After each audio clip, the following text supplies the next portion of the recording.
¿A dónde está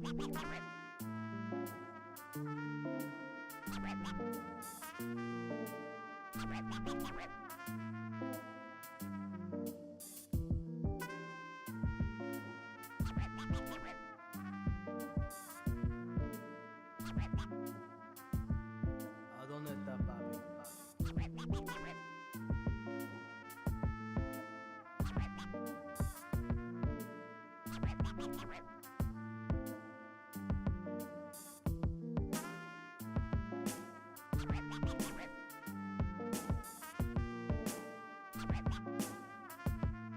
¿A dónde está papi? ¿A dónde está papi?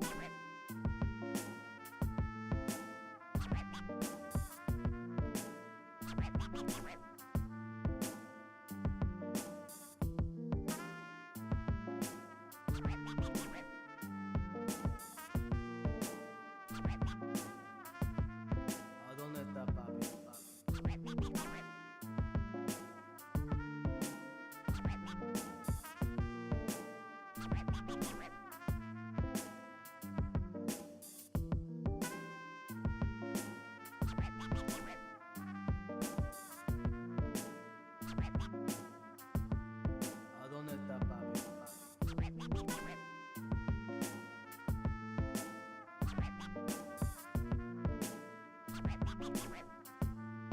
¿A dónde está papi?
Welcome to the Wednesday stream. I hope everyone's having an awesome Wednesday. Welcome, Cosmic Seeking.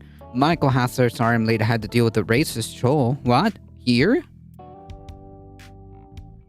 How's it going? Welcome. Alio, how's it going? According to Bloomberg, Amazon says Crown is among Twitch's top 10 entertainment channels. What is Crown? And is attracting big name advertisers such as Intel. Yeah, I don't know what Crown is. Is Crown like a video game? I mean, it would make sense. It's a video game website.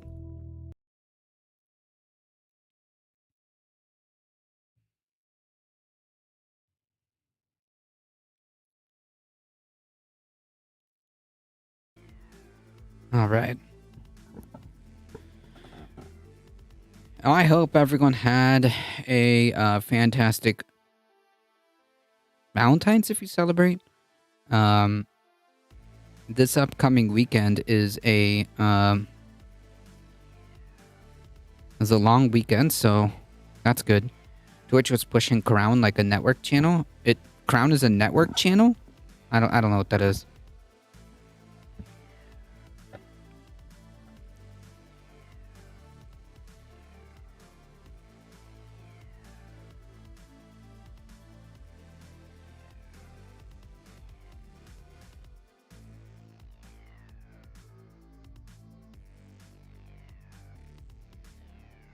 All right, folks, we've gotta get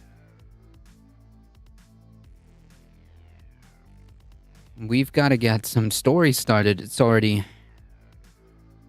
we had a small delay because of work, but it's okay. Good day gave the wife flowers. Nice.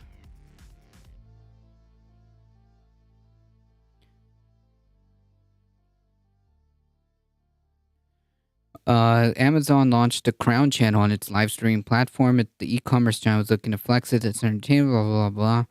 Resembling a traditional television network, Crown offers a range of ad-supported original programming, including screen invaders about a show. Oh, so it's just like a channel. It's just like a TV station. Gotcha.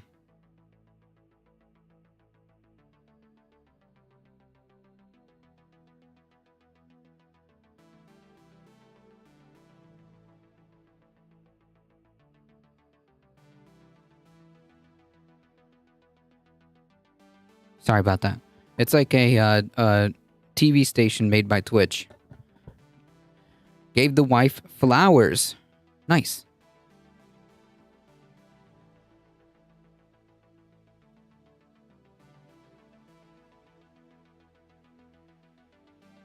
Bloomberg says its numbers are inflated. Probably. It's not uncommon for these things to be the case. It wouldn't be surprising if that's true. That's all I'm saying.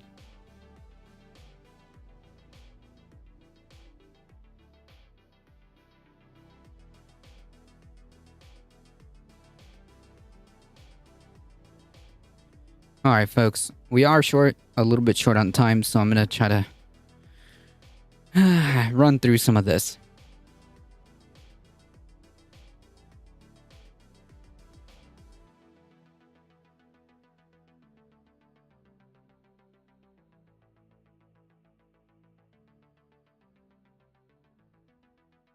Jordan Peterson, he is interviewing journalist Louise Perry. I don't know much about her. Do you know anything about her? Whoa. Never heard of her, but I imagine probably going to get familiar.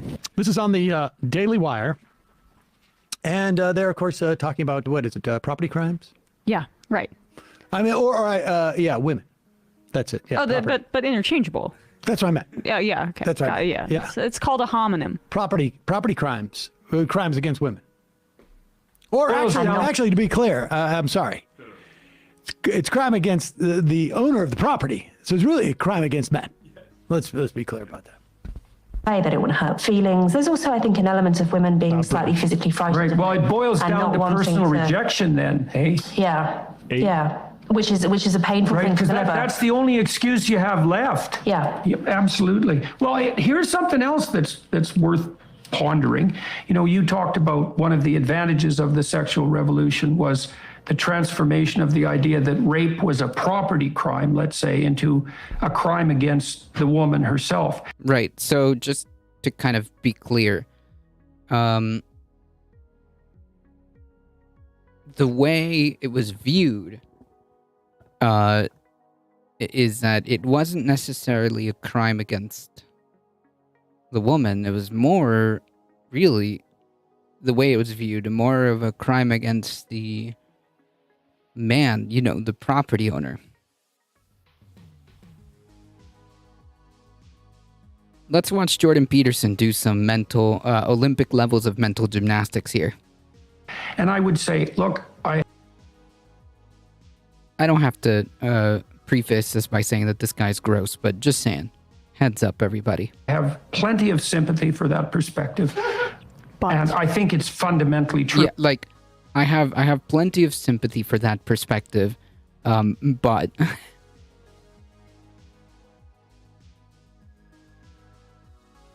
But I'm going to push back because I'm going to push back on the notion and the idea that I just agreed with.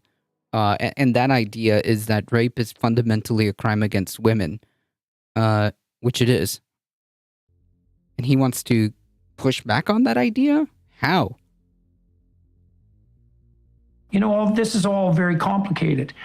What's You so know- complicated about it? Like it can be distilled to this very simple question. Do you believe that rape is a crime against the person? Yes or no? That's really the question. It isn't obvious to me. Pause it for 1 second. I want to like I got to imagine that most of the people listening, are following what he's saying here. But I really need people to fully, understand this. When I was born, I'm not that old. When my mother was, when I was born, in most states in this country, it may have been also even in Massachusetts, woman who was married to a man was just about his property. And I think in many states, like the crime of rape did not exist between a woman who was married to a man. It was impossible as a matter of law for that man to rape her. Didn't exist. It was not a crime. Correct. My mother, when I was I think I was like 6, was not allowed to have a credit card in her name because she was a woman. This is 1972. It's not that long ago. This is like the Beatles were just breaking up. Let's put it that way. And so what he's talking about is like that if someone raped a woman who was married, it was a property crime, as if somebody had come by and desecrated your car. Yeah. Well, we live in capitalism, and there's nothing worse than a property crime. Or if you But- rape somebody's daughter, it's a crime against the father. Yes, it was a crime against the husband, not against the woman. It was a crime against the man who owned the woman, The property owner. the property owner. So just go back so you can understand when he's like, well, I want to push back. It's fundamentally true, but I want to push back on that. Have to be careful.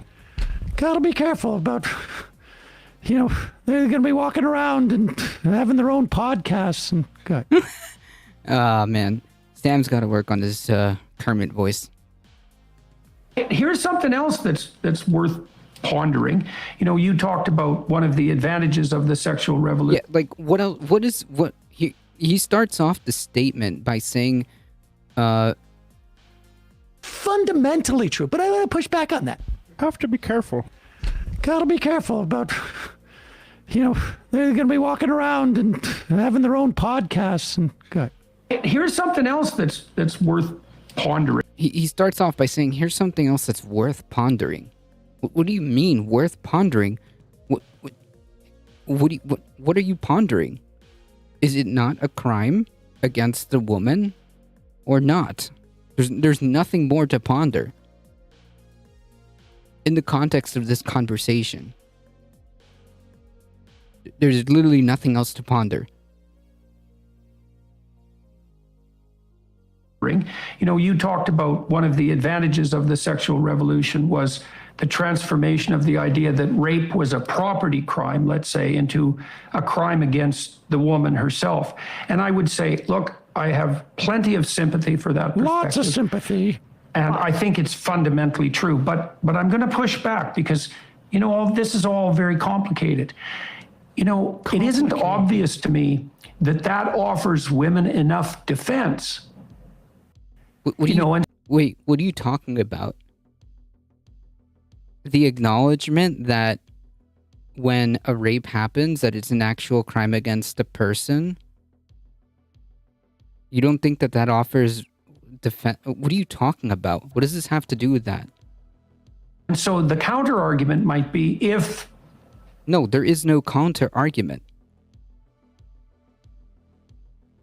Is the crime of rape a crime against a person or not? untrammeled sexual access to a young woman is a crime. Against her. In order for that to be recognized as a crime properly, it has to be... No, what? What do you mean? Viewed as something that will bring the males on her side to her defense in principle. What? This is actually disturbing. So in order for it to be acknowledged as a crime, it has to bring the males on her side to the defense. No one else's input is required here. Is there evidence that X happened? Yes. Well, then a crime happened. What are you talking about? Can we prove beyond a reasonable doubt that X, Y, and Z happened? Yes. So it happened. That's a crime, and that's against the victim, the woman. I don't understand. ATL Comic Convention.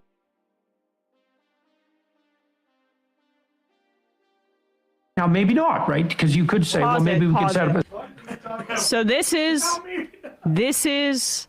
a fundamentally conservative worldview. Yes. It's not the system that needs changing. We just need to feed more into patriarchy, right? Let's not.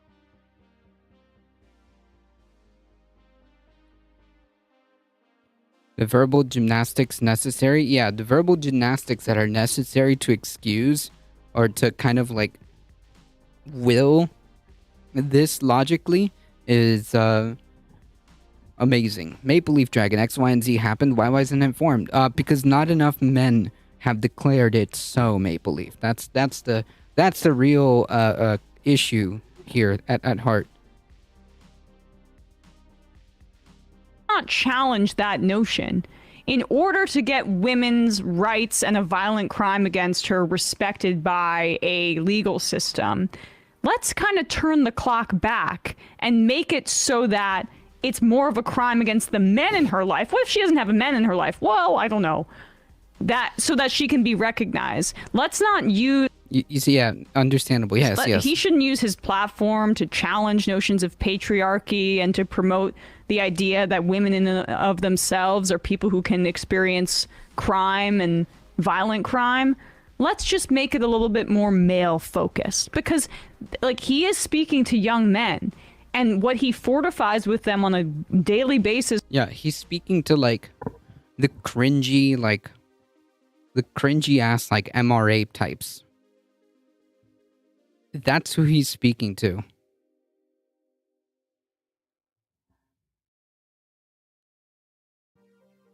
Jordan Peterson's tongue could likely split cinder box. It gets so much exercise. True. With his show is the notion that their own grievances and that their the harm that's imposed on them. Yeah, remember, Jordan Peterson isn't a conservative. He just happens to appear on a lot of conservative media. He just happens to have a conservative worldview that all points to conservative ideology. He also just happens to work for one of the biggest conservative online media platforms. But no, he's not a conservative. Them is the only real thing that matters in this world. But I also like, why does he think that the only way to get majority of men to say like, let's not allow rapes in this society is to get them sort of financially on the hook or somehow, like to make it clear that materially that's like there's other reasons to not want people being raped. Well, because you would have to empathize with women at that point. He's saying that rape is not it will not get sufficiently prosecuted if it is not considered a crime against men. But that right, because like that's fundamentally what he's saying. Right? If you listen to him very carefully, if you read between the lines, that's what he's saying. He's saying that women won't get, I mean, you can watch the clip again. Women won't get sufficient defense using that logic. Using the logic that it is a crime against the, against the person.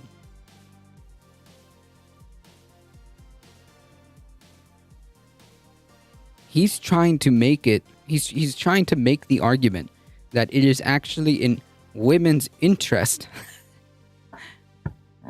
to make it about the men. That's what he's saying. if you read between the lines, and again, you can watch the clip again. Not any other context necessary.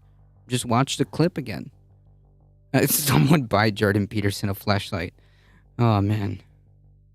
That's how little he thinks of the men in his audience and how limited his capacity for empathy is because the men in his audience and he himself don't have the ability to see women as equal to themselves in agency, in emotion, in capacity to understand the world around them. And so that's why he has to frame it as a crime against men as well. Well, he's also saying that laws are irrelevant on some level, because he's saying that if there isn't a sort of wide acceptance that rape is a bad thing by men, then the law is not going to be effective enough.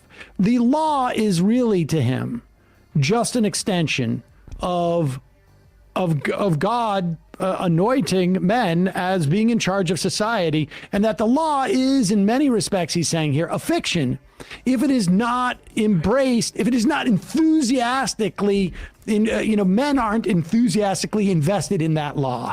And he's not talking men generally. He's saying like literally invested financially. The gender of men. Like if it is not an affront to me, then the law be damned, is what he's saying. But let's just go back and let him speak. The way this played out in history is like wealthy men could rape whatever women from lower classes they want, and if there's any complaint, it's like, well, what are you going to do? Yeah. Good thing, when women were literally chattel, good thing there was no rape back then, right? Because men were financially invested in that woman, the piece of property for him not getting ruined. Well, and so I didn't also realize that unmarried women can't get raped. Apparently, they can't get raped, or because it's a crime against the father. Or if they do, I guess right. That's what it is. But like William Byrd, the main slave, in the James River in Virginia in like the 18th century, has his whole diary, and he has multiple entries where he's like, I forced myself upon like a chambermaid and stuff like that. The only time he has any sort of repentance is when he got too drunk and came on to another man's wife at a party. Right. Yeah. All right. So go back a little bit. Is a crime. In order for that to be recognized as a crime properly, it has to be viewed as something that will bring the males on her side to her defense. Right. So in order for it to be viewed as a crime, it needs to be viewed as something that will bring the males on her side to her defense.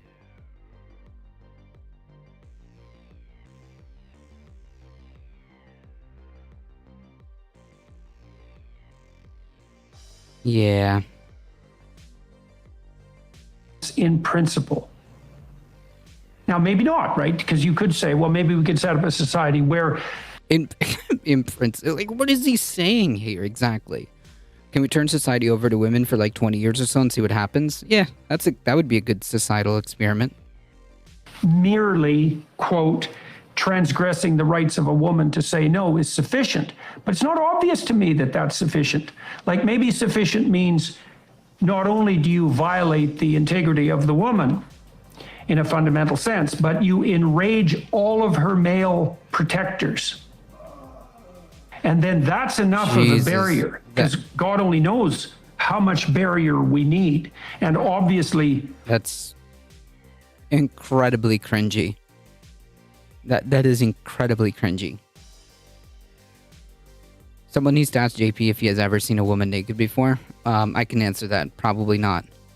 Well, you just laid out a bunch of problems, especially now that the pill introduces, and we should stress that. The problem that women have in saying no once they're on the pill is that it's instantly personal. Wait, what? And that means the woman has to deliver a pretty hard blow. And that's especially problematic if she's somewhat potentially interested in the guy, right? How do I say no without hurting his feelings, alienating him, making him into an enemy, looking like a prude? And I mean, when you're 16, you don't know the answer to any of those questions. Like, you're not sophisticated enough to... And I saw this in my clinical practice all the time. Huh? If she says no, it means no? We're getting into some major red flags, Mr. JP. We're getting some major red flags here, sir. What do you mean? How is it not sophisticated? What sophistication do you need to be like, no? Or what kind of sophistication do you need to pick up, like, basic social cues?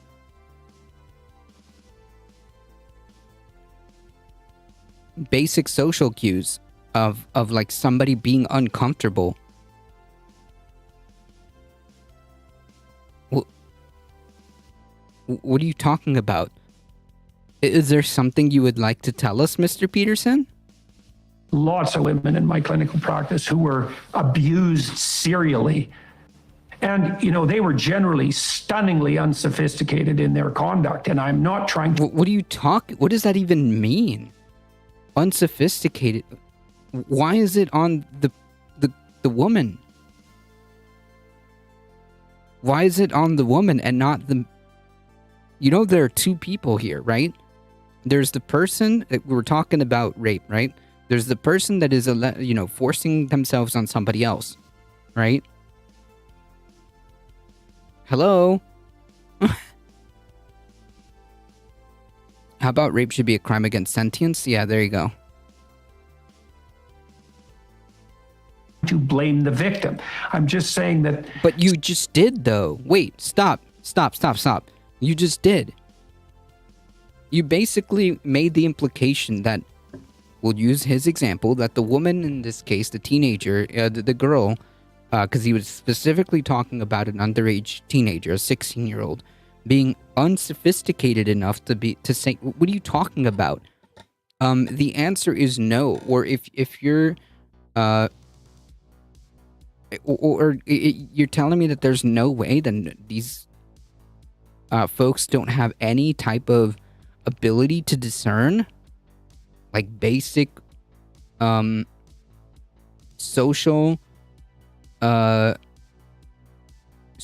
cues,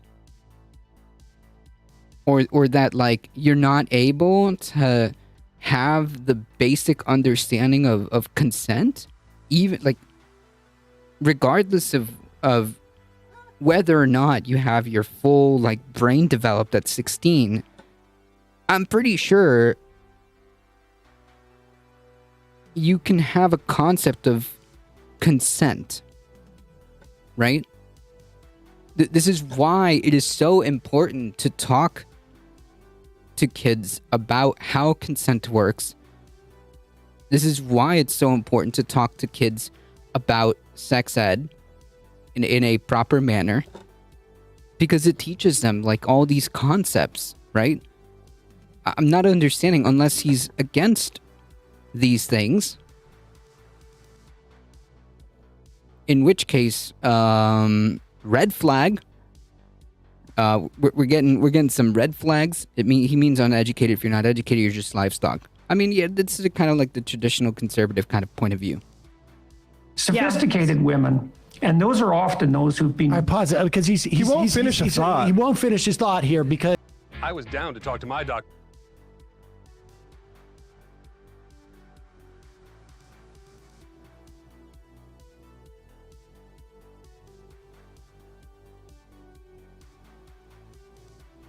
At one point he starts to realize, like, he starts to hear what he's saying here. Now, just imagine, apply this to this notion, if he would be okay with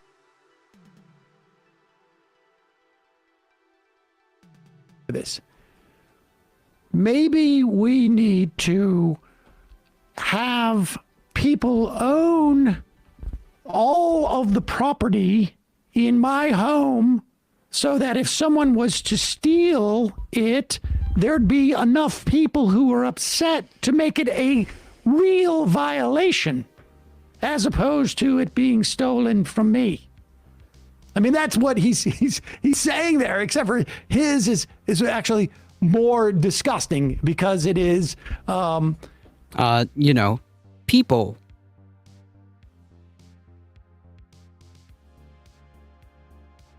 I mean, I don't know, like, do we need to own let's put it this way. Do we as a society, or does there need to be a group of people, or half of society needs to, in some way, or there needs to be some people in Jordan Peterson's life who owns him as chattel, so that if someone comes up and punches him in the face, it becomes illegal enough that people care. He could get raped.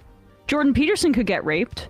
Who would that crime then be? For the legal system to take it seriously. If Well, you there's were, not if enough Jordan men Peterson who were raped. own him. I mean, I'm like, this is very dangerous. Like, this is very, very. He's not mimicking a woman's voice. He's impersonating Jordan Peterson. Very dangerous. And this is just a natural progression of who he's spoken to, men who are frustrated and are looking for women to blame, right? It's always from the perspective of the male. Right, because Jordan Peterson is speaking to like these like MGTOW, MRA, incel kind of dudes. That's literally his bread and butter. That's why he's also in the Daily Wire. That's why he got hired in the Daily Wire. It's never about extending empathy to others. And the actual natural conclusion of rape not being taken seriously and crimes against women being taken seriously should be more empathy should be extended to women, and you should be able to understand their experiences. Not, well, men need to have more stake in this for this to be taken seriously. And what he was saying about the pill, it makes things more complicated. Implicit in his analysis, whatever you can decipher from it, is that it's You're giving women too many choices. Rape is a misunderstanding. It's a misunderstanding, and the 16-year-olds, they don't have the agency or the sophistication to stand up for themselves. But that's And again, it's not them. It's the rapist that's the problem here, which Jordan Peterson fails to acknowledge.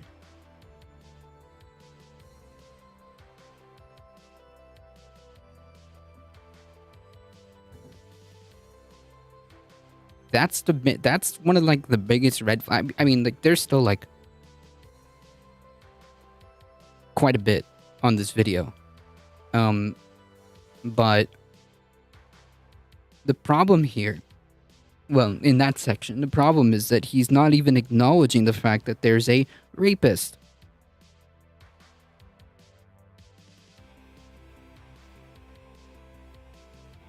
Peterson, like Owens, sound smart. They don't even. Candace Owens does not sound smart. I'm sorry. Candace Owens does not sound smart, and neither, quite frankly, does Peterson. He's a charlatan who uses his how do I say this? Like these rants is the only way I can describe it. These verbose rants. One second, folks. Give me a second.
Sorry about that. Hold on one second.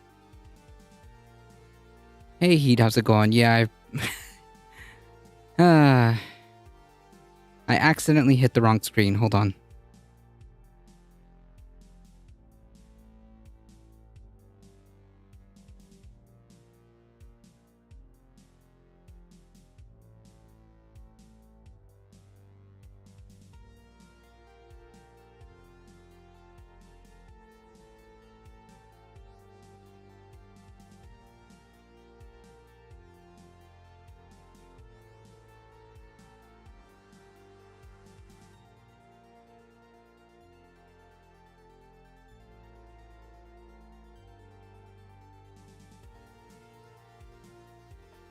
The big number 2? No. That's funny. How's it going, Heat? Short one today? No, it's the same. I just hit the wrong screen. Sorry about that.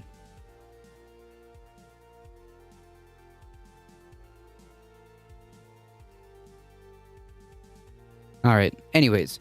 So, yeah, the only reason, like, people think that Jordan Peterson is smart is because he goes on these, like, long, verbose rantings that are often hard to decipher what exactly he's talking about, but once you start to read between the lines, it's very clear what he's pushing. I mean, there's no doubt about it. Regardless, it's pretty clear in these clips what exactly he's talking about. He's raising some massive red flags over here about consent. He's raising some massive red flags about consent. Hoo boy. It's not what rape is. It's also not a violation of someone's integrity. That's what he kept saying, the woman's integrity. It's a violent crime. It's a violent assault. That's what rape is. But Emma, what you don't understand is if you allow women or girls to have sex without becoming pregnant and you give them control over their own ability to get pregnant, then they may decide they want to have sex without the consequence of pregnancy, and that complicates things because then their little pea brains have to determine, do I want to have sex with this person or not? Even though there's no consequence in terms of a child, and that complicates things, and then the man is not sure and he rapes her because she can't figure it out. Yeah, And that reminds that's what the me- pill's about. And All these anyways, that's why unsophisticated- and this is like a long-winded defense. This is an incredibly long-winded defense for rape. Think about it. Just think about it for a second. And I'm not trying to blame the victims, but these girls, they don't know their ass from their elbows, and they keep getting serially abused. And I have no idea why a psychological organization would want to maybe review my credentials on this stuff. I mean, talk about honestly, talk about just sort of like just a walking opportunity for a class action suit. You go from the pill to like unsophisticated, serially abused students. Like, what are we? Yeah. Yeah, this gets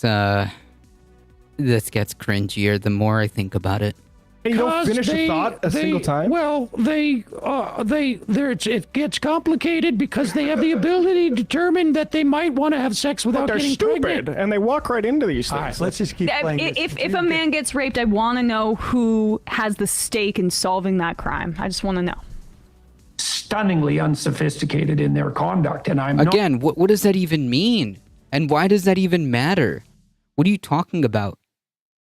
Like, stunningly unsophisticated in their conduct. What does stunningly unsophisticated conduct mean when you're being raped? Can you explain that to me?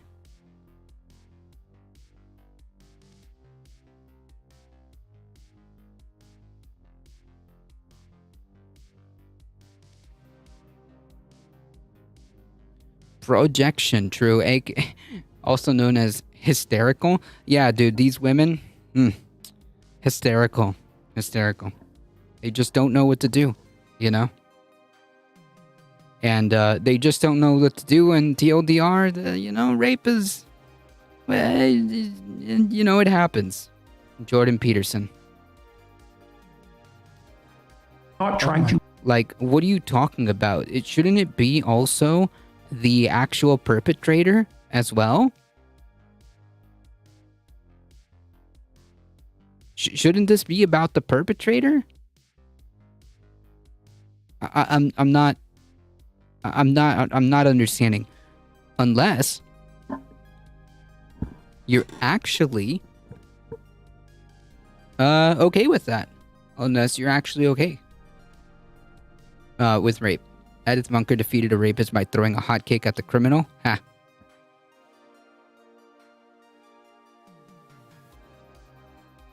Maybe that's what Jordan Peterson is referencing when he's talking about unsophisticated conduct. You blame the victim. I'm just saying that sophisticated women. Right. Yeah. I'm not saying I'm just trying to. I'm not saying I'm blaming the victim, but.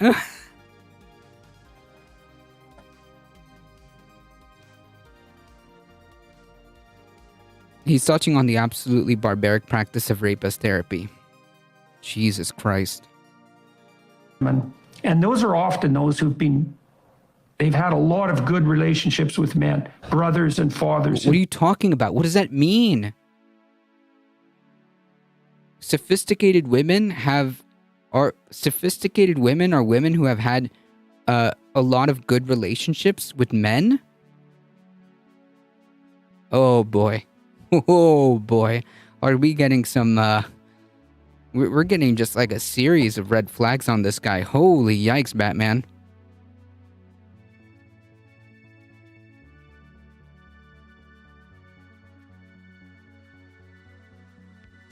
So, unsophisticated women don't know how to act, and that's why they get raped, but I'm not blaming the women. I'm not blaming the victim. Sophisticated women, they've had a lot of good relationships with men, brothers and fathers. Again, what the fuck does that mean? Yikes.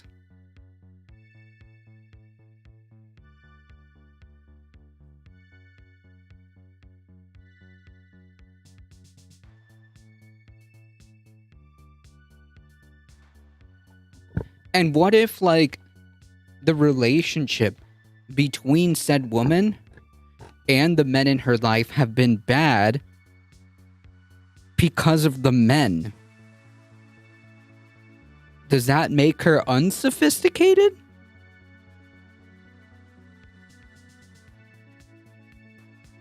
Huh. What if she had a bad relationship with her father because her father was a piece of shit? Does that make her unsophisticated and incapable of conducting herself in a way that wouldn't that wouldn't lead her to get, like, this is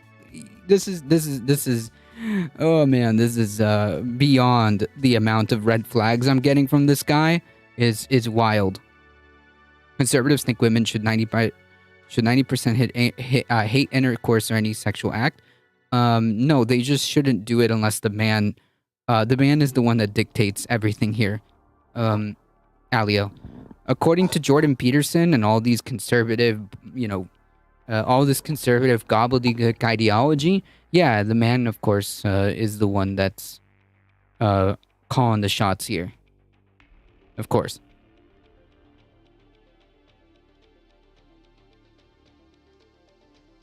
In particular. Thanks, bros. Sophisticated women signal to men who are getting a little pushy, in no uncertain terms, very early in the pushing game, that no is the answer. Okay, but again, he literally started that thought process with, I'm not blaming the victim here, but whatever happens to you is on you. Was the conclusion of that thought process right there. What he's saying is you should immediately and firmly say no, which, okay, sure, obviously, like, everybody should have very everybody should have the ability, or at least everybody at least should set boundaries if they can. Usually that's how it goes.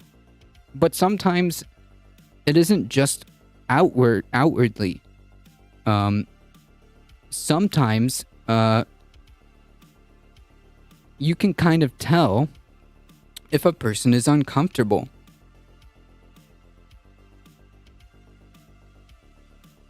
You can tell that a person's uncomfortable. And under no circumstances, regardless, even if she said very strongly no or whatever, you do not push yourself on anybody. Because, like, the problem that Jordan Peterson has with this thought process is that rape happens whether the victim said no strongly or no in a weak manner. Again, the whole purpose of this is to essentially say that it is the woman's fault.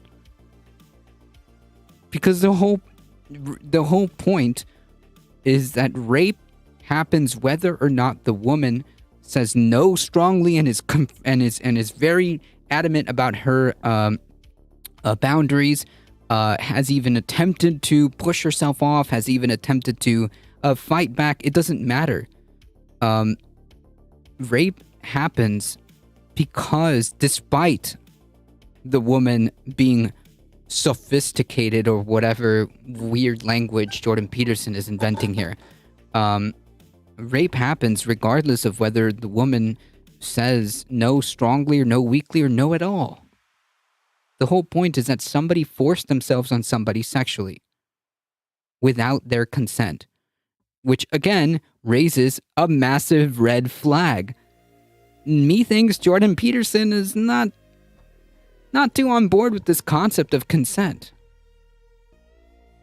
Does Jordan P getting ridiculous? The woman says no, or I'm not interested. What is this? The thinking of sex? Yeah, exactly. Like, even if she did say no, or like, you know, obviously people can set their boundaries. You know, if I don't want to do something, I can just say no. But the problem is we're talking about rape. Okay?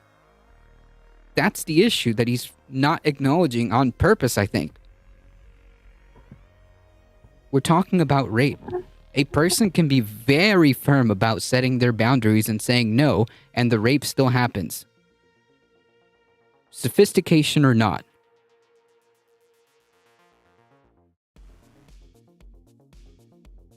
So the TLDR is, I think Mr. Peterson here is giving us some massive red flags. And I think he needs to revisit the concepts of consent. Hey, Rob, maybe you'll learn that links aren't allowed here.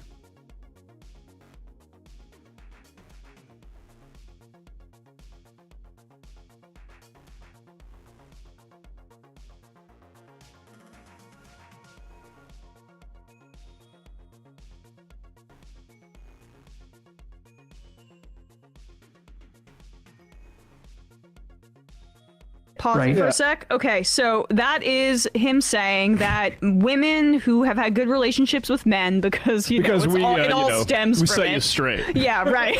Yeah. Also, great point. Great point that I didn't like outwardly acknowledge. Yeah, this is all based on the implication that sophisticated women are the only one. The sophistication, as he calls it, comes from men. Yeah. Oh, this guy is so cringe. This guy is so gross. They are sophisticated enough to know when to say no. No. They've been sophisticated by the men to say no, to know when and when to not say no. The unsophisticated types, people who might not have had good relationships with men, they don't know how to stand up to men, and that's kind of on them, right? Right, but I'm not blaming the victim, of course. I'm not blaming the victim. or their upbringing. It's definitely not on the rapist complicated. because they're unsophisticated. It's Right. complicated. There are two parties involved here. There is the sometimes a little bit too pushy men, They're just and then pushy. the stupid women who. That's why they get raped. And they might get drunk too, right? That would be very stupid and that's low class. unsophisticated. You don't want to drink around a pushy boy. Yeah, this is a really like long-winded did you see, but what was she wearing excuse essentially. He's basically saying like, yeah, dude, of course she got raped, but you look at what she was wearing. That's literally what he's what this logic is. God, this guy's so gross. This guy's gross. All men are sophisticated. Some are just slightly more pushy than others. What is again Jordan is saying? No, what Jordan women do not have sex drives. No, he's not saying that. He's saying that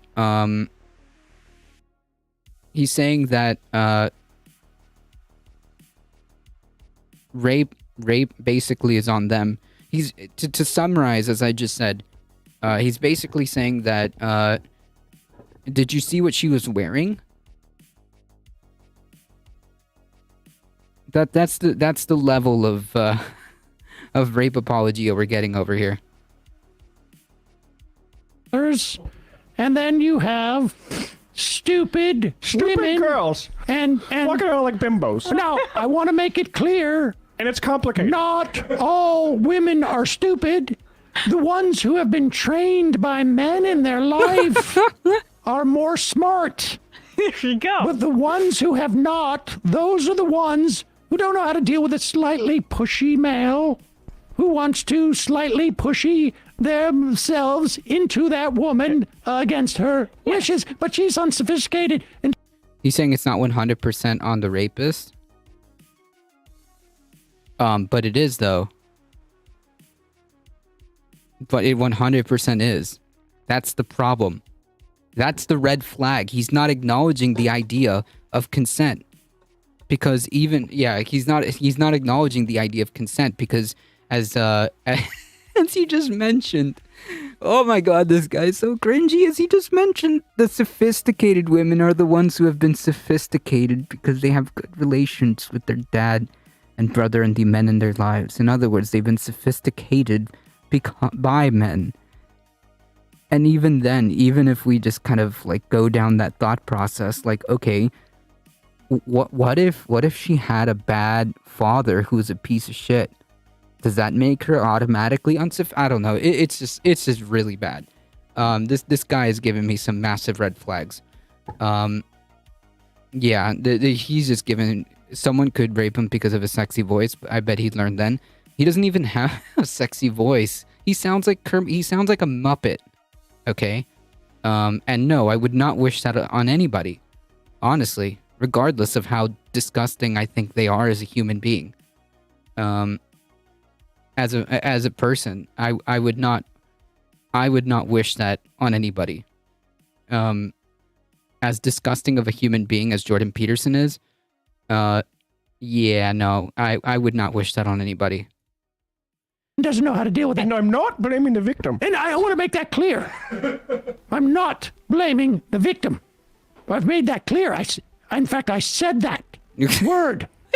Said those words just now as a way of proving that I'm not blaming that stupid idiot who was unsophisticated little untrained. host. It's not her fault that she was not trained properly by men to deal with a slightly pushy man. Pushy.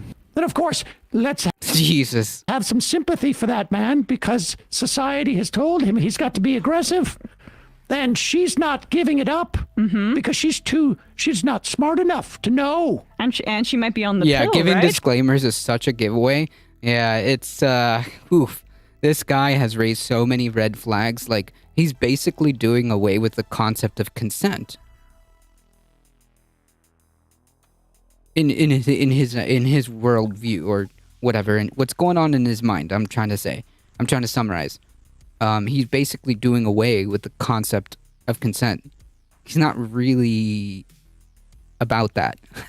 I mean, At least that is the logical conclusion of the train of thought in these clips, right? And again, you can watch the clips on their own. You can watch even the full interview. It doesn't change the fact that he said these things, and it doesn't change the fact that he even provided the context into why he said these things, which the whole entire premise of the conversation was because he said that he wanted to go back on a point about what she had said, the interviewer or the interviewee had said about the sexual revolution, that he wanted to push back on that. And that's how he got here. Yeah.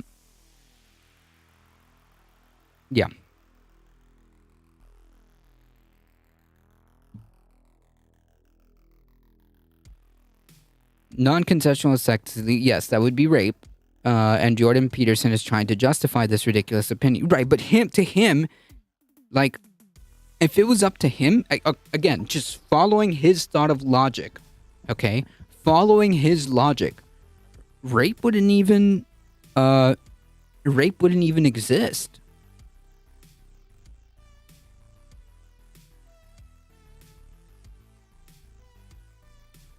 Rape wouldn't even exist because he doesn't, I mean,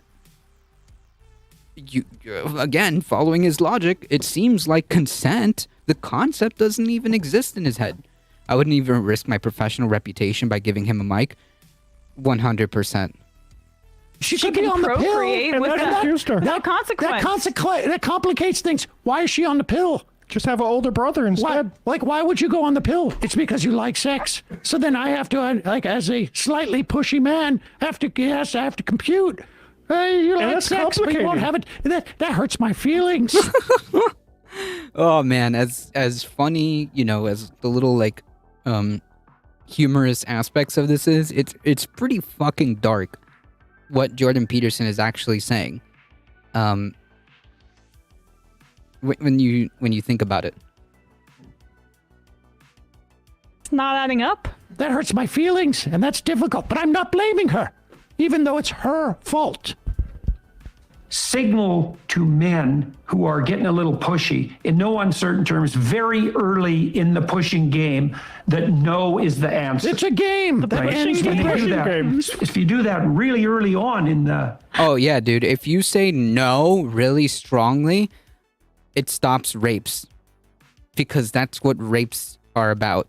It's 100% chance that if you're very strong and assertive, and you say no very strongly, that a rape, it just immediately boom stops rape. That's how it happens, guys. That's how it happens according to Jordan Peterson, because he doesn't believe that that's a thing. Oh Lord, this guy's raising so many red flags. I don't know how anybody could listen to this guy. Holy yikes! Like the fact that so many, the fact that so many this is kind of known. The fact that he attracts so many young men is pretty disturbing, because this is the exact opposite advice that I would that I would say, and it is incredibly harmful to put this mindset, or to come from a position of authority, and I use that in quotations because he is a clinical whatever the fuck, clinical psychologist, I think he's a clinical psychologist, like in a just a purely on paper. Like, what is he on paper? He is a clinical psychologist. So obviously he's got some kind of like authority, and the fact that he's saying these things and leading young men to think that this type of line of thinking is okay is incredibly disturbing and incredibly harmful. Okay?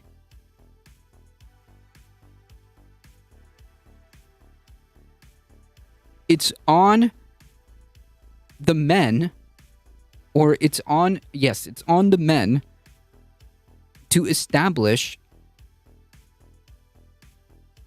the whole not raping thing. It's really that. Just, don't rape anybody.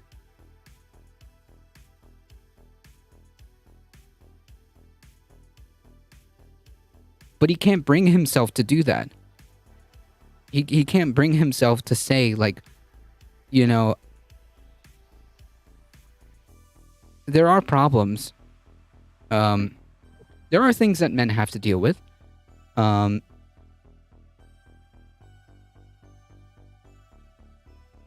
But, teaching them to respect others, teaching them to respect others should be like primary concern numero uno.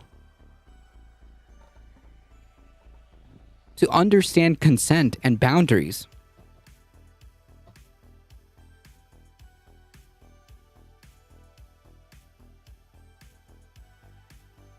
Investigation. Like, this is why sex ed is so important. So important for kids. So that they know. Much force. But unsophisticated women, they can't do that at all. They don't know how. And then what happens is they run into an unsophisticated guy. He's too dumb to pick up any clues. And then but it's his fault then. Okay? You're by definition blaming the victim. If you're admitting right there, he says it very clear in plain English. If he's too dumb to pick on any clues, then that excuses him? I'm sorry, what? So if a person is too dumb to pick up cues, then you can just be absolved?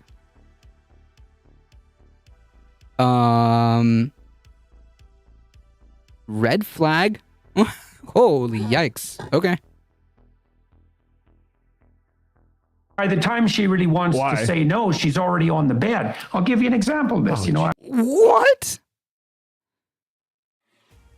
This is actually ludicrous. This is actually ludicrous. He should absolutely not be dealing with any patients whatsoever. If this is the mindset that you are telling men,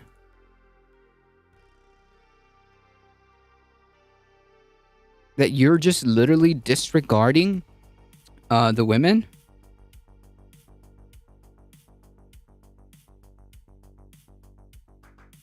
you're just saying that if an unsophisticated woman meets an unsophisticated boy, that she can't, that he's too dumb to pick up her cues, it's her fault? Yikes.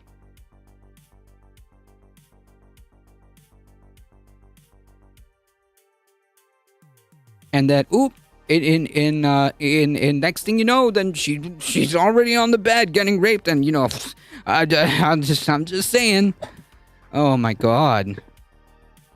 I had one client just a disgusting pig. Yeah, I mean, I mean, honestly, is there not like a board isn't there a certification they can pull from this guy?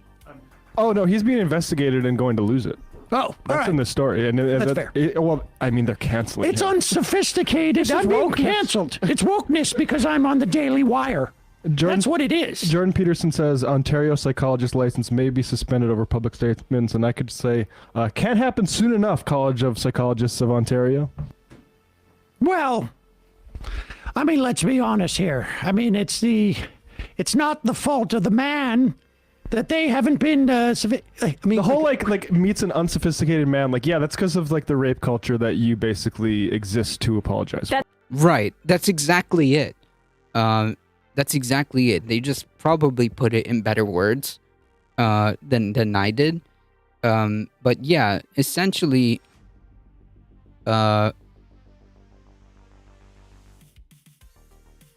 essentially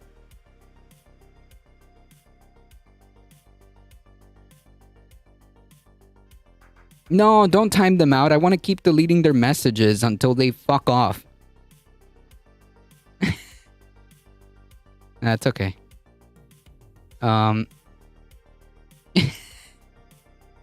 Yeah, so yeah, this guy's part of the problem, by the way. Like the fact that they were like rape culture lol. Yeah, dude. That's the exact thing that Jordan Peterson is that's the exact thing that Jordan Peterson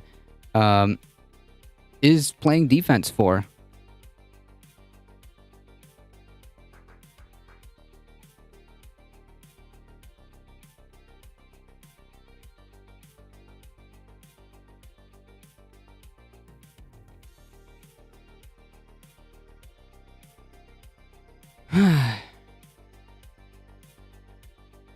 That's exactly it. Jordan Peterson is disgusting. That's exactly it. He is saying that rape is almost always, in this analysis, a function of a misunderstanding between an unsophisticated woman and a man who might be unsophisticated but mostly just doesn't understand what in society is ruining his masculinity.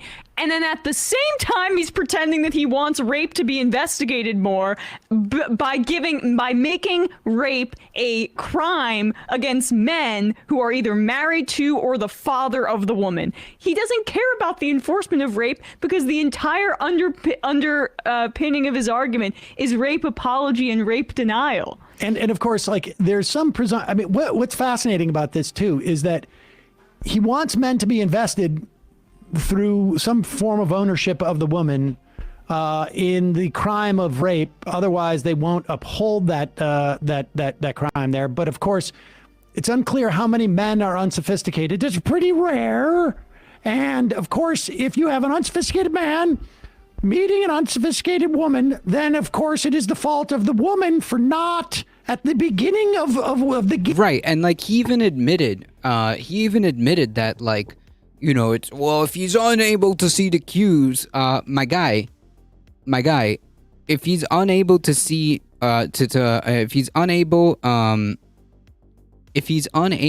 to read the, you know, get the cues or read the clues or whatever, that's his fault. Okay? That's his fault.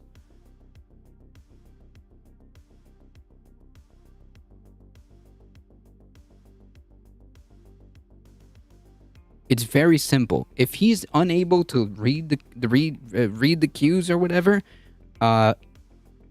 that's his problem. Okay? And even if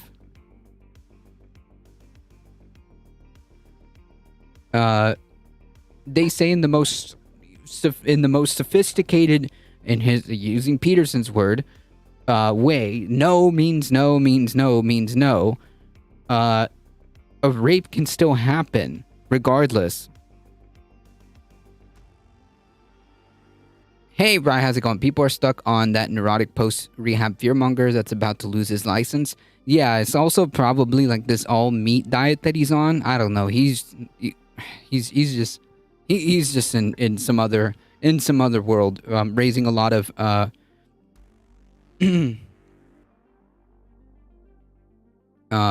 he's just like living in some weird time where he thinks it's like the 1950s.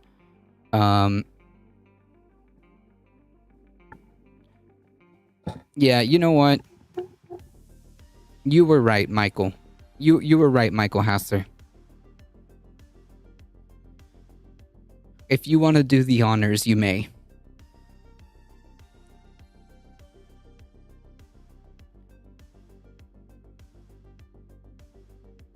It's not in good fun. That's the problem. It's not funny. It's not about being funny. I don't think you understand what's happening here.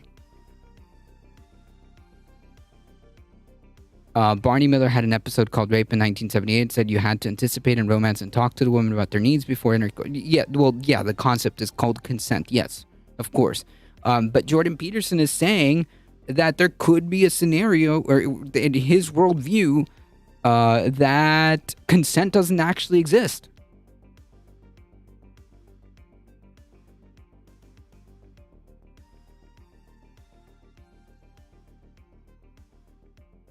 Here's a magic bullet for that problem. Talk to people. Talking works. Oh yeah, but like, yeah, of course. Like people, people, in the best scenarios, you establish boundaries, and even then, like even if it's not outright, there are social cues that you can pick up. But the point is that in the context of rape, none of that matters, because rape is forcing yourself on somebody regardless of what they say. And Jordan Peterson here is like performing some Olympic levels of mental gymnastics to make sure that it's not the man's fault, it's the victim's fault.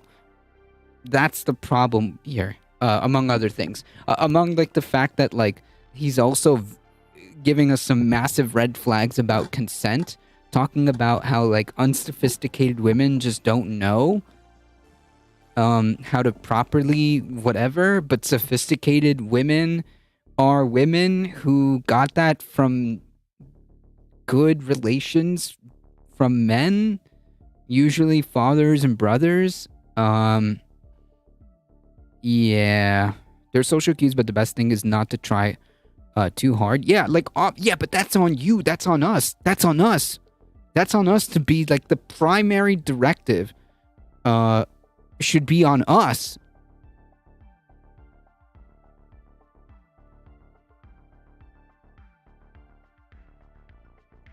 The primary directive should be on us. You, Rye, are 100% correct. The best thing to do is to not rape. Jesus Christ. Is he saying sophisticated women like rape? No, he's saying that sophisticated women have the magic capability of being firm and saying no. And that, in Peterson's head, apparently just magically stops a rape, apparently. Nothing to do with the guy, by the way. Nothing to do with the guy, or the nothing to do with the offender. The sophisticated woman has that, like, magic ability to just, like, very strongly say no, and that, like, just, I don't know, it's like a spell or something. It just magically stops, stops the assault. That's how it works, according to Peterson. Women blaming dudes an effing weirdo. Yeah, he's raising some. These clips are massive red flags. I can tell you. I can tell you, and you don't even need the Majority Report commentary. You can just go back and listen to his clips. So it's pretty cringe. Game that I call Get to Rape. That's the game I call it. Or Get to at the end, the investigation, as I call it. The investigation. I call it pushy ball. It is the responsibility of the unsophisticated woman to stop the unsophisticated man at that point, but she wouldn't know how to do that unless she's been properly trained by men. So yeah, so that's basically how that works. Peterson usually assumes, not incorrectly, that women hold the power in terms of courtship, but then he reinterprets this shit into some women-hating rants that they're out to get you and make your life miserable. Right, and he's a clinical psychologist, right?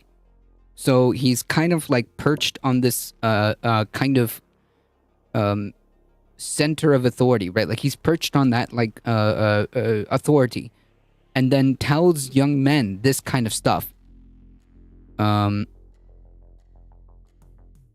young men.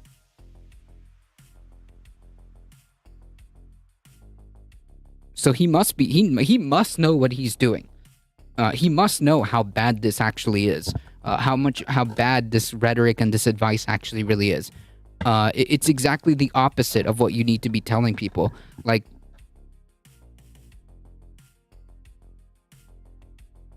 Like the primary directive is exactly what you said, Riot.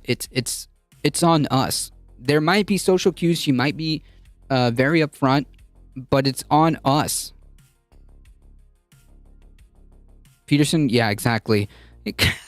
Peterson gives good advice if you want to become a future serial women killer. I'm not even kidding. That dude's an effing creep. 100%. There we go. And I guess we have a read for Jeremy's Razors. The pushing game. Oh, God. Unbelievable. That guy is really, really disturbing. No, I mean, Yeah, it's just cringe. It's just super cringe. It's just talking, also putting blame on awkward situations or misunderstanding is wrong. Things happen that are not agency of either person. We are all in situations that make us look bad or we lose out, and that's just life. Holding grudges is stupid.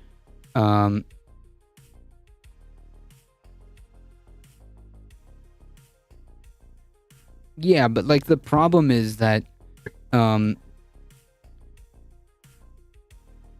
he is framing an interaction, because like the whole premise of like, you know, this whole interaction here happened because he wanted to push back on the idea that that part of like what happened after the sexual revolution, as he put it, is that rape became a crime against the woman and not a crime against the husband, right? That was the original, like if we just kind of roll it back a little bit, the original context is that. So you can see where this gets really cringy, really bad, really fast. It gets really cringy really fast. His problem is it's all the woman's fault. Exactly. And fundamentally at the end of the day, in his worldview, it actually should be a crime against the man, the father or the husband, if she gets raped and it's her fault. Yeah. Essentially, like I was saying earlier, right before you came, if you want to just distill it to the most like basic form, he's basically saying she deserved it because of what she was wearing.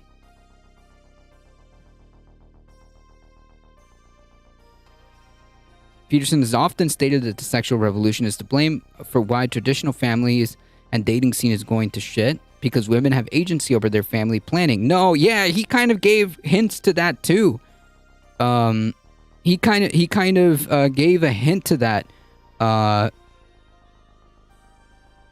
in one of those clips.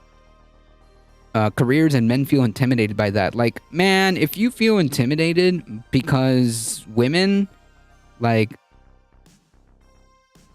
bro, weak. He's been saying that for years. Yep. Which makes him incredibly dangerous. He has garnered such a large audience of young men who are being pushed in this direction. It's incredibly disturbing. And like he's going on like large platforms, essentially trying to blur and destroy the lines of what consent really means. Of what consent is. It's a cult personality. It's dangerous. True, but the best thing to do is mock it and make it look stupid, because it is stupid. Yeah, I mean, like, sure, it is a tool, which is what the Majority Report did. It is a tool.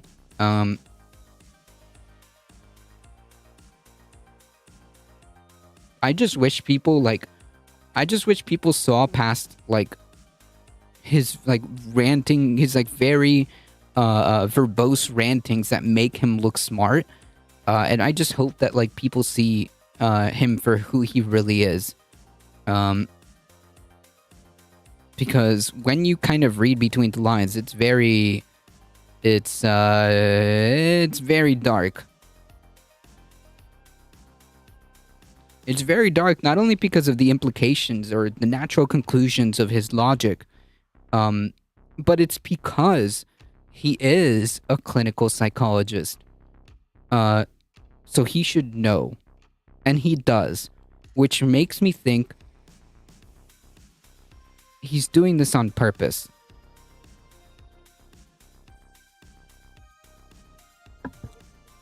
He's doing this on purpose.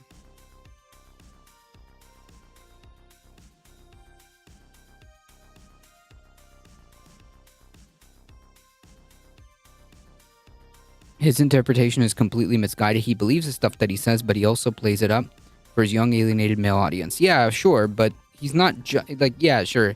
But I'm saying that he knows what he's doing, and he's doing it on purpose.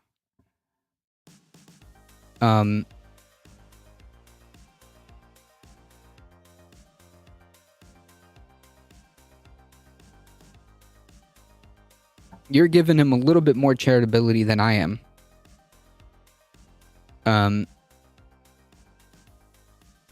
I'd say it's deliberate because he believes he has a mission. Yeah, he's been sent by God. He's been sent by God or something. Whatever narcissistic kind of explanation that he's telling himself to keep going. I don't know if it's some moral crusade to fix society. The dude's a wacko. Yeah, because he's been anointed by God. The guy's a theocrat. So there is definitely an element there of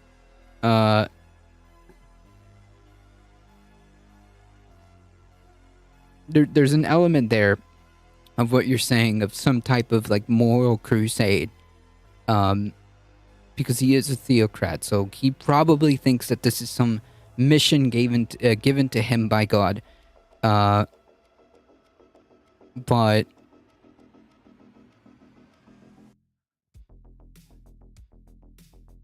my point is that he's doing it on purpose, and it's incredibly dangerous, and he has to know what he's doing.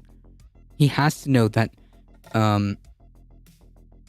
he has to know, or at least be conscious of the outcomes of what he's doing. He just thinks it's good. I just joined. Hey, someone stole my username. How's it going? Who is he talking about? Oh, we're talking about Jordan Peterson. Apparently, Jordan Peterson essentially erased this idea of consent. Rape isn't actually a thing, and yeah, it's just pushy boys. Also, it's the woman's fault, and if it was up to Peterson, it would actually be preferable that we see rape as a crime against the husband or the father than it is a crime against the actual victim. That's basically what Jordan Peterson made a fantastic diatribe of gobbledygook to try to get to that point. Religious zealots often say it's not rape if it's their wife. Again, he is a theocrat. He is a theocrat.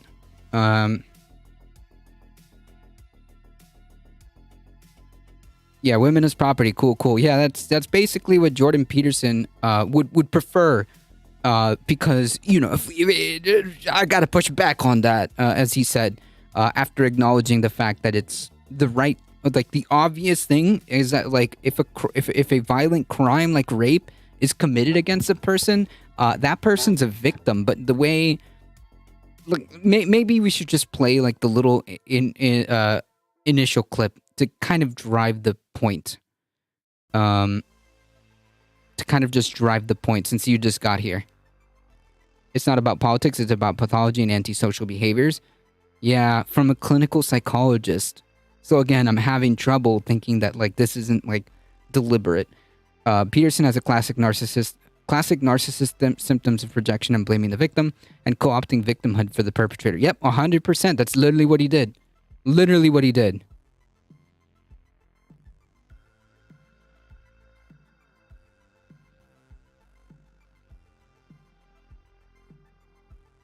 Actually, to be clear, I'm sorry. It's crime against the owner of the property. So it's really a crime against men. Let's be clear about that. So yeah, this is That it would hurt feelings. like this is just so that you can get the idea of what Jordan Peterson is saying here. Someone stole my username. There's also, I think, an element of women being slightly physically frightened. Right. Well, it boils and down not to wanting personal to- rejection then, hey? Yeah. Yeah. Which is a painful Right, thing to because deliver. that's the only excuse you have left. Yeah. Absolutely. Well, here's something else that's worth pondering. You know, you talked about one of the advantages of the sexual revolution was the transformation of the idea that rape was a property crime, let's say, into a crime against the woman herself. And I would say, look, I have plenty of sympathy for that perspective. But And I think it's fundamentally true. But I'm going to push back because, you know, all this is all very complicated. yeah,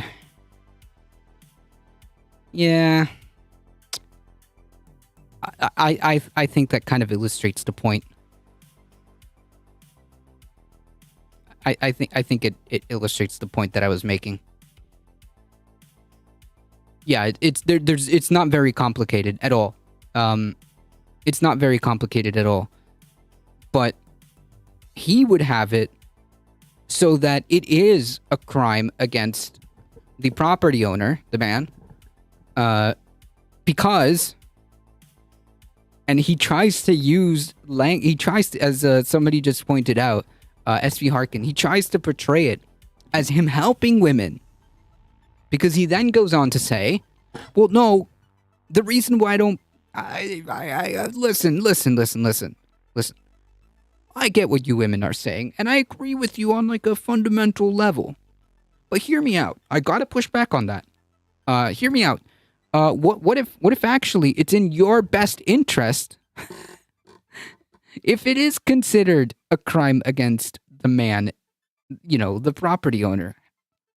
What if it actually is more beneficial that way for women? Jesus Christ. You Peterson, the 1700s called and they want their moral compass back. Whew. People aren't property. It's not that hard. No. It's this guy is 100% gross. He's reasoning like the Enlightenment hadn't existed. Yep. He has a compulsion to blame the victim and affirm and project this twisted reality onto the world where man can do no wrong to women. Right. Right. In his world, they're not rapists, by the way. The language that he uses specifically is not rapist. The language that he used, and again, it's hard for me to believe that he's not doing this on purpose. The language that he used was pushy boys. And in one case, in one clip, he used unsophisticated men. Is the language that he used. Yes, I'd rather be owned. Yep, it's just so gross. This guy is gross, and he raises so many red flags. Like, again, never mind the analysis by the Majority Report. Listen to his clip in the full context. Like, he was coming off that thought, and then he went straight into it. I was like, wait, let me go back to that idea of rape. Oh my god. He needs to specify what he means by pushy. That's too colloquial. It's to downplay the idea. It's to it's to essentially erase the concept of rape. It's to erase that word. Because it's not rape. It's pushy. You got a PhD, don't talk like a 12-year-old. People need to push back with his loose word salads. Yeah, I see your point. Yeah, 100%. It's just like, jeez, man. This guy raises so many red flags, it's not even funny.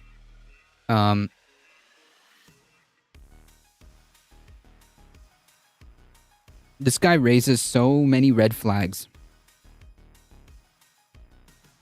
Like, I'm sorry, but if you're a guy,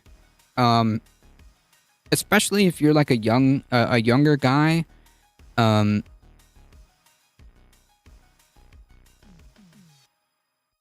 my brothers in Christ, okay? My brothers in Christ.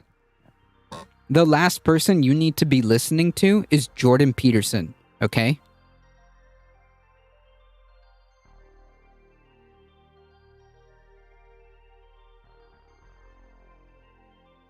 The last person you need to be listening to is Jordan Peterson. And, like, have some fucking agency, okay?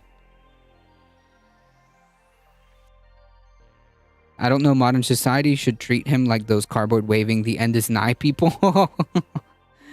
Oh, man, sheesh.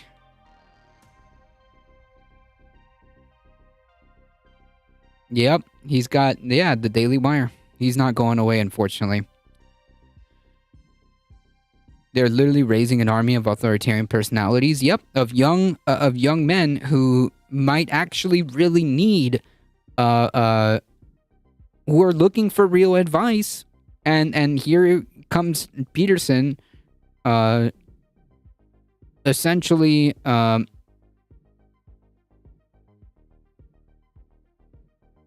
telling them all the things that they shouldn't do.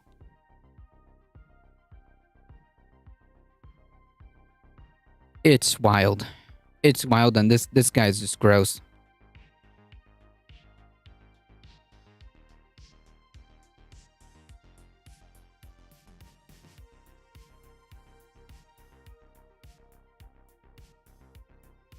This guy's just gross.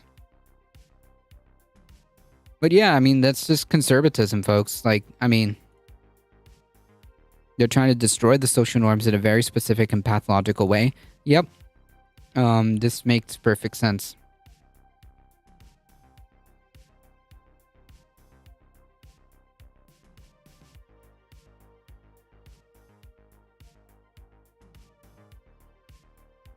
And, like, if you think that this isn't, like, the norm in terms of, like, how conservatives think or how their ideology works, I give you Matt Walsh, everybody.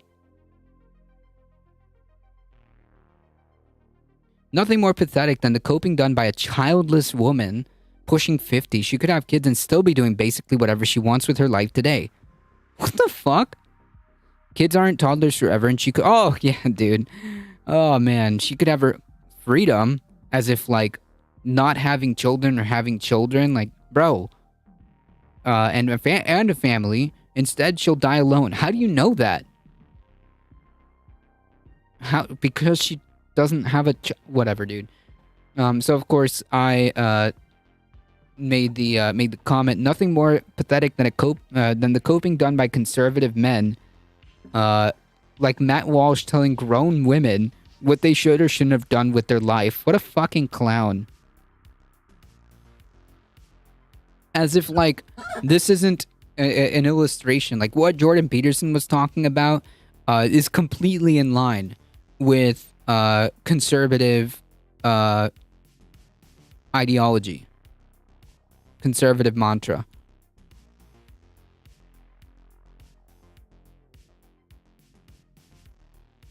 I can think of one thing that's more pathetic.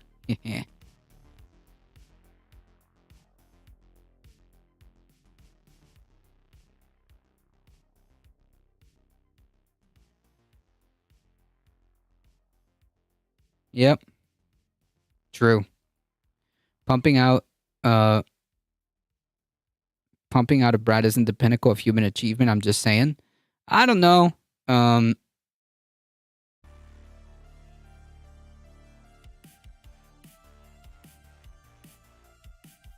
I don't know if it's... I don't know if to say it isn't hard. It's not hard. I don't know about that. I would push back on that. But yeah, like, having a kid, the problem isn't, like, having a kid or not. The issue is that Matt Walsh is literally berating this woman who made a choice for herself and for her life. That's how she wants to live. That's how she wants to live. And this dude is, like, essentially berating her for making her choices?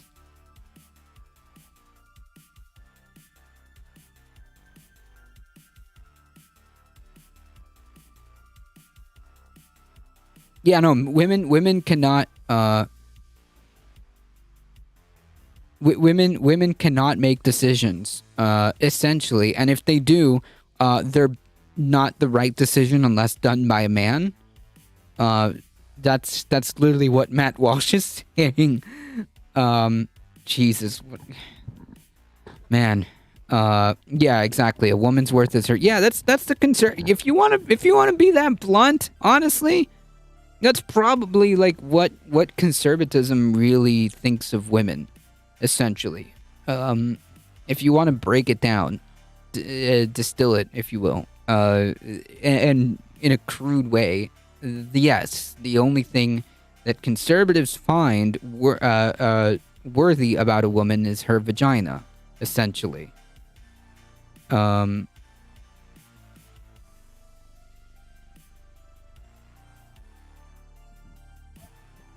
That's basically the conservative mantra, put in a more blunt way, but yeah.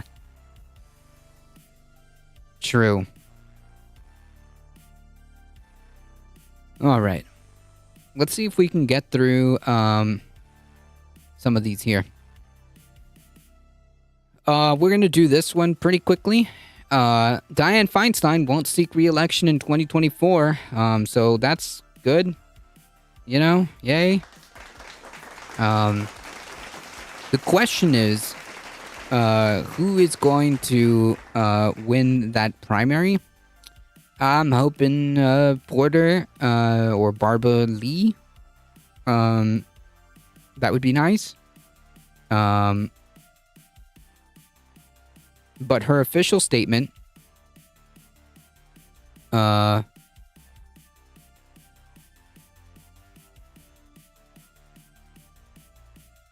Porter has my vote. Yeah, 100%. Like,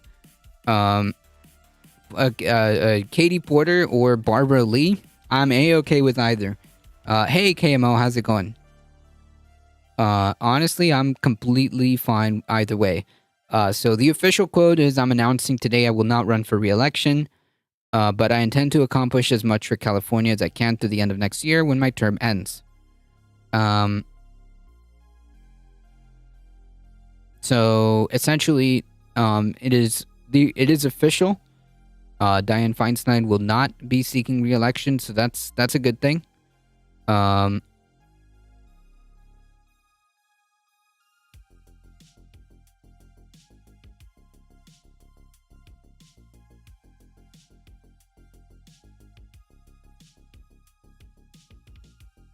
And hopefully this means that we will have a more progressive member in the Senate. Hopefully in the form of Katie Porter or Barbara Lee.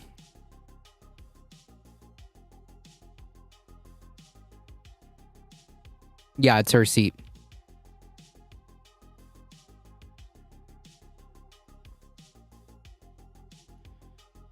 The U.S. military accused of obstruction over cancer-linked forever chemicals. For decades, Ken Brock and Gary Enos? I don't know. Largely toiled in the same hangars at New Hampshire's Peace? Whatever. National Air Base. The U.S. National Guard members are responsible for giving fuel planes tail-to-nose inspections that prevent crashes. We were like general practitioners for planes. Like hundreds of others who served at Peace, both developed cancer, which they and their families believed was probably from the exposure of the staggering levels of toxic PFAS forever chemicals in the base's drinking water. Yeah, newsflash, like PFAS chemicals, like these quote-unquote forever chemicals, they're freaking everywhere. And we have yet to see a strong regulatory action by, quite frankly, any of these administrations. The current one being the Biden administration, who has currently the ability right now, we have yet to see any regulatory intervention here. And now we are seeing some of the effects in these extreme cases.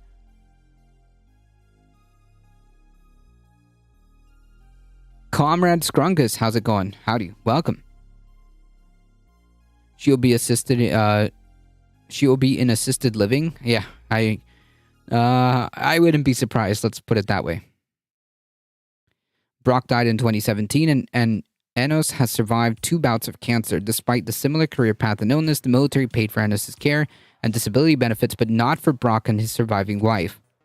Since then, the military has been fighting efforts by Brock's widow to get Doris Brock to get benefits for her and the service members who worked for decades at the base. It denies PFAS is behind Peace's high cancer rates and helped kill legislation to fund a cancer study that could have proved it wrong. Yeah, dude. Totally not suspicious. Totally not suspicious there. If it's true that these PFAS chemicals had nothing to do with these cases, then why did you kill legislation that would fund a study to prove your claim? Yeah.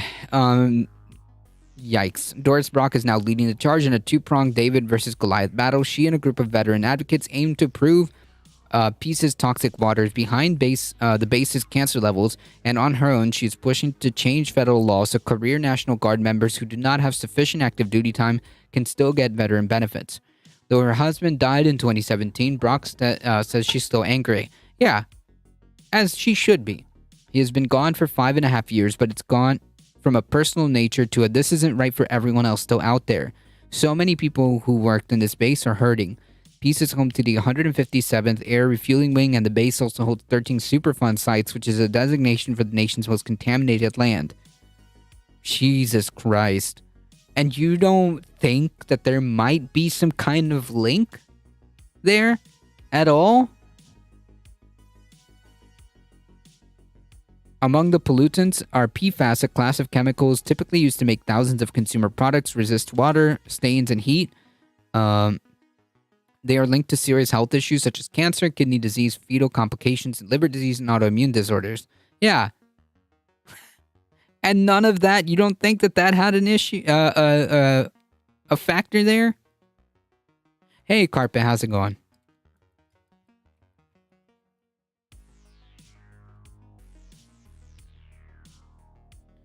The military spills the most. Yep. We all saw what they did in fucking Hawaii. They made a huge mess of things there. For decades, beginning in the 1970s, Peace's service members drank contaminated water. The EPA last year issued a new advisory that found virtually no level of exposure to 2 different kinds of PFAS is safe. No level. Peace levels are tens of thousands of times above those thresholds, which is none. The situation is nearly identical to that of Camp Lejeune in North Carolina, where the military has agreed to pay benefits to those who served at the base and drank the contaminated water. But at Peace, the military is using what veteran advocates say are unfair rules or seemingly arbitrary application of rules to deny care and disability payments for many of them. It's still leaking in Hawaii? Sheesh. Yikes. When denying Brock's benefits, the military said it cannot be proven that Brock's and others' cancer stem from the PFAS exposure, but there have been studies that show that the exposure to these chemicals are linked to cancer. And if you're saying that these servicemen were exposed to tens of thousands of times above, I mean, alrighty. Doris Brock, when denying the benefits, it said that it cannot be proven. Okay, yeah.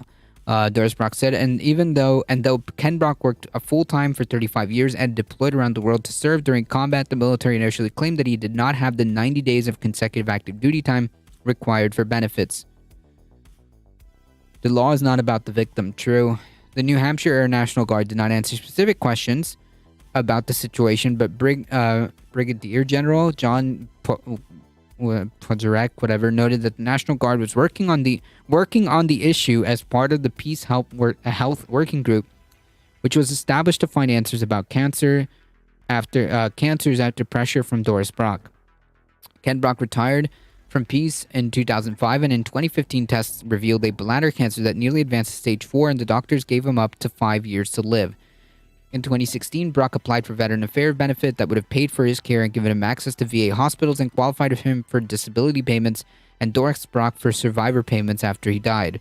But Brock was rejected, and after trying experimental chemotherapy treatments, he died in 2017 at age 67. Enos had a different experience. He developed bladder cancer. Interesting, both the same type of cancer. In 2007, and received healthcare and disability payments. When cancer returned in his prostate in 2017, he used private insurance but still continued to receive the disability benefits. Though he and Brock proved that they had adequate active duty time, only Brock was denied benefits, and still others who served for decades next to them aren't receiving benefits because they do not have adequate active duty time.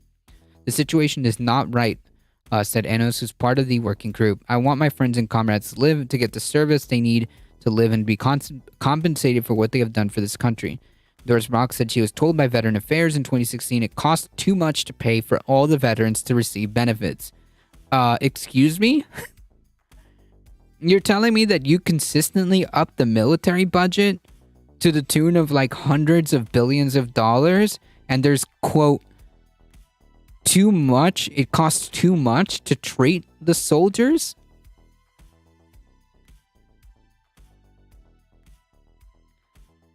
Explain to me like I'm 5 as to how this works.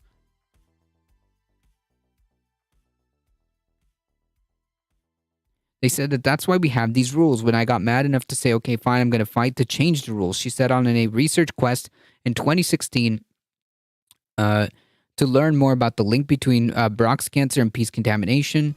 And Peace's contamination, and quickly found dozens of service members around his age also had cancer, and learned about the high PFAS levels in the drinking water. After Brock pulled together a coalition of veterans and advocates in 2018, the group seemed to score a major victory when the military agreed to do a cancer mortality study, which Congress funded in that year's defense bill.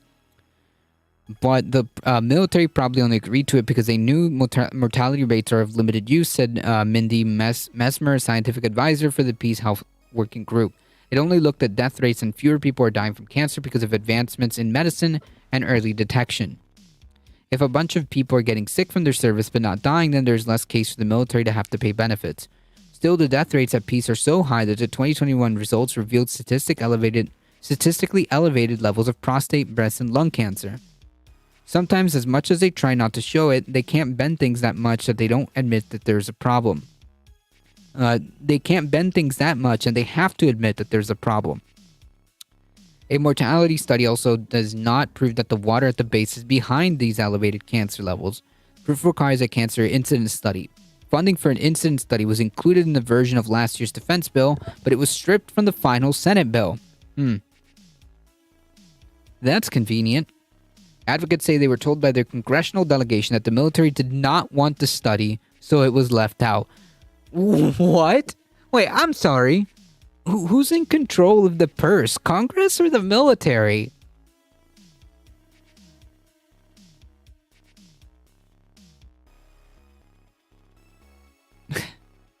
Yeah, bipartisanship, true. This is real bipartisanship. I can't even begin to tell you how angry I was when I heard that this was cut. General blah blah blah whatever said the New Hampshire Air Guard supports the cancer incident study and can't speak for why it was dropped. Yeah, bipartisanship. Please clap. Hope also came and went when Congress passed in August the Honoring Our Pact Act, which significantly expanded benefits for veterans exposed to toxin, but still excluded most at Peace. Holy yikes. The group is now exploring how to chart a new path forward. Separately, Doris Brock continues to push for a bill to scrap the active duty requirements for career National Guard members, and the issue is now being studied. Though both prongs of her David and Goliath battle face uncertain futures after years of twisting the military's arm, Brock remains steadfast. I'm not going away. Yeah. This is some bullshit.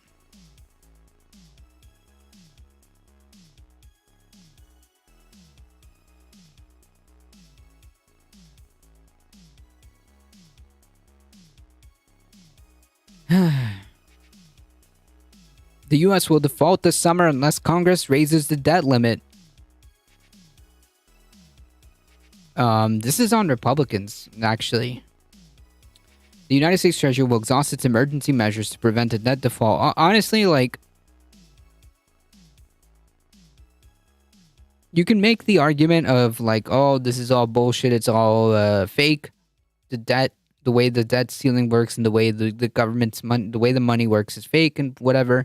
Debt isn't real or whatever. But, you know, this does have effects on real people. And Republicans want to essentially use that as leverage.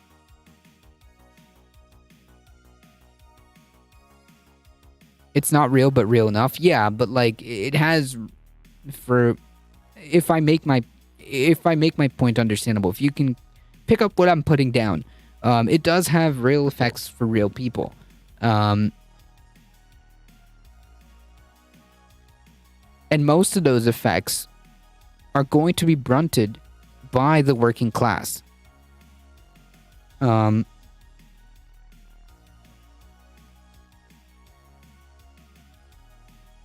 Republicans want to use that as a leverage to further screw over people in whatever ways they can. They originally started by hinting that maybe cuts to Social Security and Medicare should be done. But yeah. To prevent a debt default sometime between July and September, unless Congress raises that $31.4 trillion debt limit, the CBO projected on Wednesday. The latest projection notes that the final date will be determined by tax revenues the IRS receives in April. Should those revenues decline significantly from CBO estimates, the extraordinary measures could be exhausted sooner, and the Treasury could run out of funds before July. Cool. CBO also revised its projection for the size of the annual federal budget deficit over the next decade. The agency now believes the deficit will be a total of $18.8 trillion over the next 10 years, a figure that's 20% higher than the agency's estimate of last May of $15.7 trillion. The U.S. reached the current debt limit in January of this year, at which point the Treasury Secretary Janet Yellen initiated a series of established steps known as extraordinary measures that allow the government to continue borrowing money to meet its obligations. Should those measures be exhausted before Biden can sign off on a new debt limit passed by Congress, the government could have to delay making payments for some activities, default on its debt obligations, or both. Cool. Nice. The CBO will release another estimate in May that may take into account what the 2022 tax revenue, Swagel said at a press conference later Wednesday. Top Republicans and Democrats on Capitol Hill have repeatedly assured the public that the United States will not default on its debt, and that an agreement will be reached on a bill will be passed in time to avert a crisis. Cool. Press X to doubt. But what the legislation will look like and precisely how it will win majorities in both the narrowly Republican-controlled House and the narrowly controlled Democratic Senate is anybody's guess. A large block of Republicans in the House have demanded Congress to pass drastic cuts to federal spending before they will agree to vote to raise the debt limit, effectively using their leverage within the GOP to force their priorities in the front line, which is exactly what I was talking about. Republicans argue that the debt limit and annual federal spending are inextricably linked, the same way household debt is a product of household spending, except that's not how that works. But okay, whatever. This is like a 5-year-old's understanding, but whatever. Democrats counter that the majority of every dollar spent by government is used to fund a mandatory expense like Social Security payments or interest on the national debt, and that federal spending cannot be cut like a household budget, because it doesn't work that way.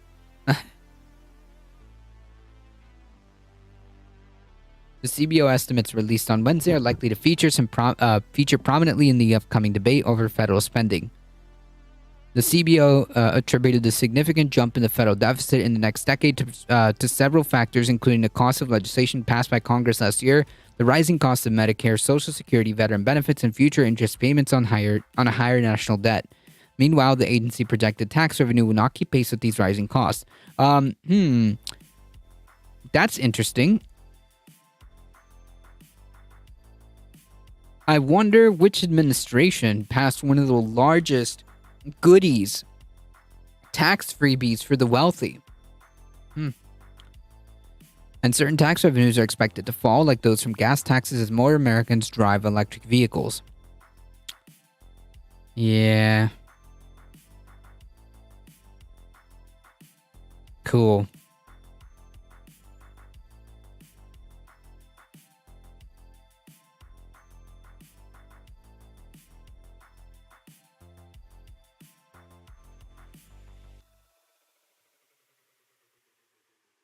Was it the one with the rich scammer? There you go.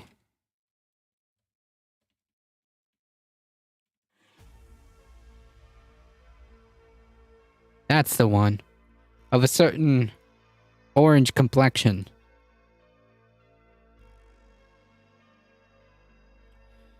The debt limit has been passed since 1970 all the way to 2022. Oh, yeah. I mean...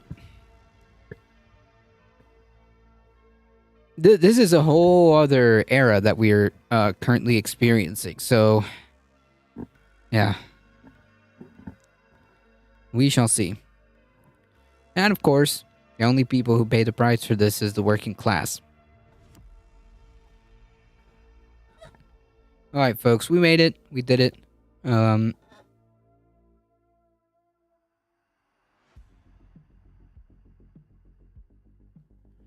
Folks, if you enjoy the content, please make sure you hit the follow button on your way out.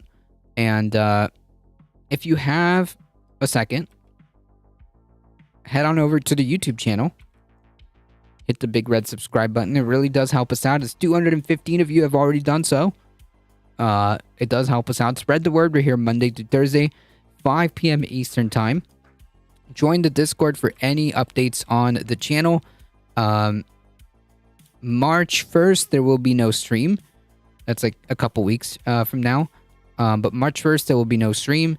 But yeah, any updates, just you can check the Discord for any updates. I appreciate all of you guys. Thank you so much for the follows, biddies, subscriptions, everything. You guys are what makes this go. I appreciate you all. Thank you so much. Thank you for stopping by in the chat. Thank you, Michael Haster. Thank you, Heat. I appreciate it. Before I go, also just to give quick shout outs, thank you, Alio Share, for being in the chat. Thank you, Carpet Packs, for mixing it up in the chat.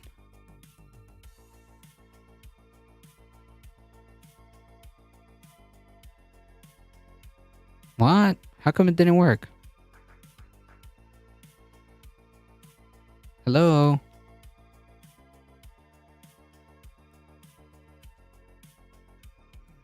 There we go. Thank you for the 11 biddies. I appreciate that. Thank you. Alright, folks. I gotta mosey on out of here. Thank you for the shout out. No problem. GG. Indeed. Alright, folks. As always, please stay safe. Please take care of each other. I love y'all, and I hope to see you guys in the next one. 5 p.m. Eastern tomorrow. See ya. Ah, I hit the right screen this time. Look at that.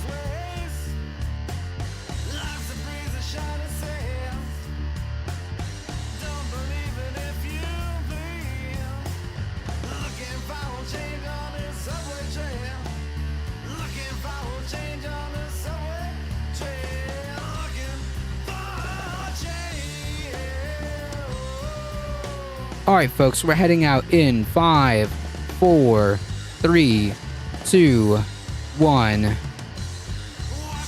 See ya.